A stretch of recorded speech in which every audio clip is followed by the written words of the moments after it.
بسم اللہ الرحمن الرحیم۔ السلام علیکم۔ ایک شخص مولا علی کی خدمت میں حاضر ہوا اور عرض کیا، یا علی مجھے بتائیں موت کیا ہے؟ تو مولا علی نے فرمایا، اگر میں تجھے حقیقت بتاؤں موت کیا ہے تو تم یقین نہیں کرو گے۔ تو اس شخص نے کہا، میں آپ کی بات پر یقین کر لوں گا۔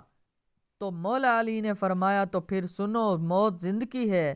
یہ بات سن کر وہ شخص خاموش ہو گیا۔ پھر اس نے کہا، یہ کیسے ہو سکتا ہے انسان کی زندگی ہو؟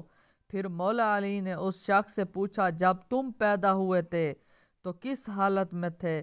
تو اس شخص نے جواب دیا، مولا علی میں تو کہا ہر انسان جب پیدا ہوتا ہے وہ رو رہا ہوتا ہے۔ تو مولا علی نے فرمایا، وہ رو رہا اس لیے ہوتا ہے کیونکہ جب وہ اپنی ماں کے پیٹ میں ہوتا ہے تو اسے لگتا ہے کہ وہیں اس کی اصل زندگی ہے، اور جب وہ دنیا میں آتا ہے تو اسے لگتا ہے جیسے اس کی موت ہونے لگی ہے، اسی لیے وہ روتا ہے۔ اور جب انسان دنیا سے جاتا ہے تو لوگ روتے ہیں کہ اس کی موت ہو گئی، مگر حقیقت میں تو وہیں اپنی اصل زندگی کی طرف جا رہا ہوتا ہے۔ تو یہ تھا مولا علی کا ایک خوبصورت جواب ایک شخص کو تو موت کیا ہوتی ہے۔ تو امید کرتا ہوں یہ ویڈیو بہت اچھی لگی ہوگی۔ اگر ایسی ویڈیو جاننا چاہتے ہیں تو چینل کو ضرور سبسکرائب کریں۔